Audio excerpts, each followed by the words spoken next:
Hello বন্ধুরা, কেমন আছেন সবাই?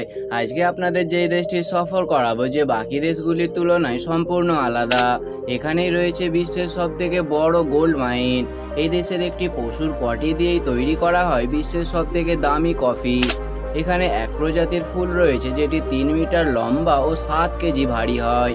এই দেশটিতে সবথেকে বেশি আইল্যান্ড ও ভলক্যানো রয়েছে এবং দিনে এখানে প্রায় 3 বার ভূমিকম্প হয়। এটি বিশ্বের সবথেকে বেশি মুসলিম জনসংখ্যাওয়ালা দেশ। হ্যাঁ বন্ধুরা, আমি আলোচনা করছি মুসলিম কান্ট্রি ইন্দোনেশিয়া সম্পর্কে। তাহলে চলুন আজকে ইন্দোনেশিয়া সফরটি শুরু করা যাক। ইন্দোনেশিয়ার অফিসিয়ালি নাম হলো দ্য রিপাবলিক অফ ইন্দোনেশিয়া। জনসংখ্যার দিক থেকে এই দেশটি বিশ্বের চতুর্থ দেশ এবং মুসলিম জনসংখ্যার দিকে এটি প্রথম স্থানেই রয়েছে। দেশের মোট জনসংখ্যা প্রায় 27,55,00,000-এর কাছাকাছি, যার মধ্যে 54% শহরবাসী এবং বাকি 46% লোকেরা গ্রামেই তাদের জীবনযাপন করে। ক্ষেত্রফলের দিক থেকে ইন্দোনেশিয়া বিশ্বের 14 নম্বর বৃহত্তর দেশ, যা 19,04,569 স্কয়ার কিলোমিটার এলাকা নিয়ে বিস্তৃত। দেশের পপুলেশন ডেনসিটির কথা বললে 151 জন পার স্কয়ার কিলোমিটার। ইন্দোনেশিয়ার মানুষেরা খুবই ক্রিয়েটিভ ও পরিশ্রমী হয়ে থাকে। এরা নতুন কিছু ভাবতে এবং তার উপর পরিশ্রম করতেই পছন্দ করে। তাই তো এই দেশটিকে এরা এতটা উন্নতির শিখরে পৌঁছাতে সফল হয়েছে।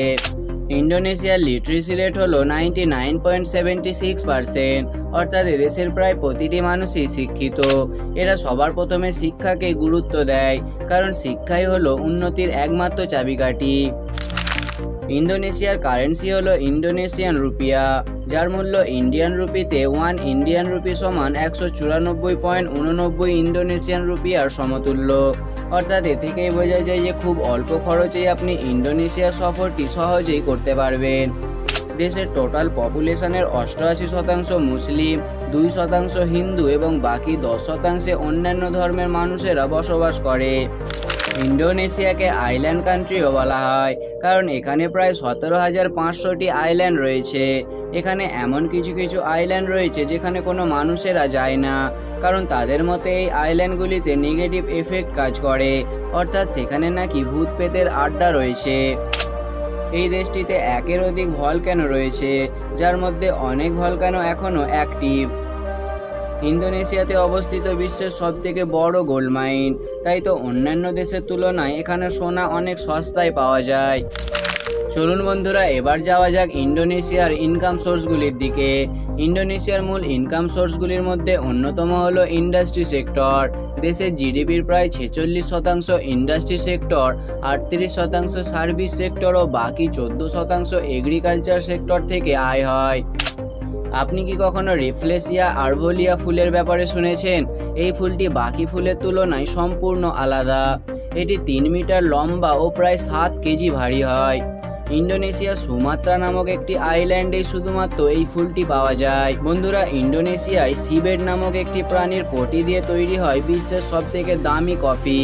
এই কফিটির 1 কাপ খেতে গেলে আপনাকে প্রায় 4,000 টাকা পে করতে হবে। এই কফিটির এক্সপোর্ট দূর দেশ পর্যন্ত করা হয়। ইন্দোনেশিয়ার মহিলাদের বিশ্বের সবথেকে সুন্দরী নারীদের তালিকায় রাখা হয়। সুন্দরতার সাথে সাথে এরা কাজকর্মের দিক থেকে খুবই স্মার্ট ও এক্সপার্ট হয়ে থাকে। এখানের মহিলাদের স্বাধীনতায় রাখা হয়েছে। এই দেশের মহিলাদের বোরখা পরা বাধ্যতামূলক নয়, তবে এদের হিজাব পরে বাইরে বেরোতে হয়। এরা স্বাধীনতার সাথে দেশের বড় বড় দায়িত্ব সামলাচ্ছে।